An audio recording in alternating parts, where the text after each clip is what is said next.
Welcome back to Krupa Murthy 156 YouTube channel. ಇವತ್ತಿನ topic coffee powder ಬಗ್ಗೆ. Coffee ಪೌಡರಿಂದ ಸ್ಕ್ರಬ್ ಮಾಡಿ ನಮ್ಮ ಸ್ಕಿನ್ನ ಸಾಫ್ಟ್ ಆ್ಯಂಡ್ ಗ್ಲೋಯಿಂಗ್ ಆಗಿ ಹೇಗೆ ಇಟ್ಕೊಳ್ಳೋದು ನೋಡೋಣ. ಅದರ ಯೂಸಸ್ ಏನಂದರೆ ಡೆಡ್ ಸ್ಕಿನ್ಸ್ ರಿಮೂವ್ ಮಾಡಿ ಸ್ಮೂತ್ ಟೆಕ್ಸ್ಚರ್ ಕೊಡುತ್ತೆ, ಬ್ಲಡ್ ಫ್ಲೋ ಇನ್ಕ್ರೀಸ್ ಆಗಿ ನ್ಯಾಚುರಲ್ ಗ್ಲೋ ಕೂಡ ಕೊಡುತ್ತೆ, ನಿಮ್ಮ ಸ್ಕಿನ್ನಲ್ಲಿರೋ ಪಫಿನೆಸ್ನ ರೆಡ್ಯೂಸ್ ಮಾಡುತ್ತೆ, ನಿಮ್ಮ ಸ್ಕಿನ್ ಸಾಫ್ಟ್ ಕೂಡ ಆಗುತ್ತೆ. ಈಗ ಸ್ಕ್ರಬ್ ಹೇಗೆ ಮಾಡ್ಕೊಳ್ಳೋದು ನೋಡೋಣ. ಅದಕ್ಕೆ ಬೇಕಾಗಿರೋ ಇಂಗ್ರೀಡಿಯೆಂಟ್ಸ್ 2 ಟೇಬಲ್ ಸ್ಪೂನ್ ಯೋಗ, 2 tablespoon coffee powder, 1 tablespoon honey.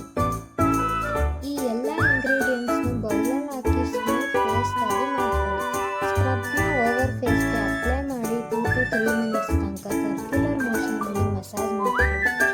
5 to 10 minutes ಹಾಗೆ ಬಿಟ್ಟರೆ ಅದರಲ್ಲಿರೋ ನ್ಯೂಟ್ರಿಯೆಂಟ್ಸ್ ಎಲ್ಲ ಅಬ್ಸರ್ವ್ ಆಗಿರುತ್ತೆ. ಆಮೇಲೆ ವಾರ್ಮ್ ವಾಟರಲ್ಲಿ ವಾಶ್ ಮಾಡ್ಕೊಳ್ಳಿ.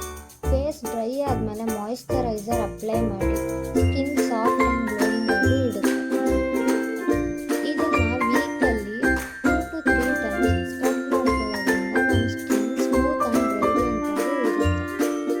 ಇದು ಅಡ್ವಾಂಟೇಜಸ್ ಏನಂದರೆ ಇದು ಎನರ್ಜಿ ಬೂಸ್ಟರ್ ಕೂಡ ಹೌದು. ಇದರಲ್ಲಿ ಆ್ಯಂಟಿ ಆಕ್ಸಿಡೆಂಟ್ಸ್ ಜಾಸ್ತಿ ಇರುತ್ತೆ. ಸ್ಕಿನ್ ಕೇರ್ಗೆ ತುಂಬ ಹೆಲ್ಪ್ಫುಲ್ ಇದು. ಡೈಜೆಷನ್ ಇಂಪ್ರೂವ್ ಮಾಡುತ್ತೆ, ಮೆಟಬಾಲಿಸಮ್ ಎನ್ಹಾನ್ಸ್ ಮಾಡುತ್ತೆ. ಡಿಸ್ಅಡ್ವಾಂಟೇಜಸ್ ಏನಂದರೆ ಕಾಫಿ ಜಾಸ್ತಿ ಕನ್ಸ್ಯೂಮ್ ಮಾಡೋದ್ರಿಂದ ನಿದ್ರೆ ಮಾಡೋ ಚಾನ್ಸಸ್ ಕೂಡ ತುಂಬ ಇದೆ.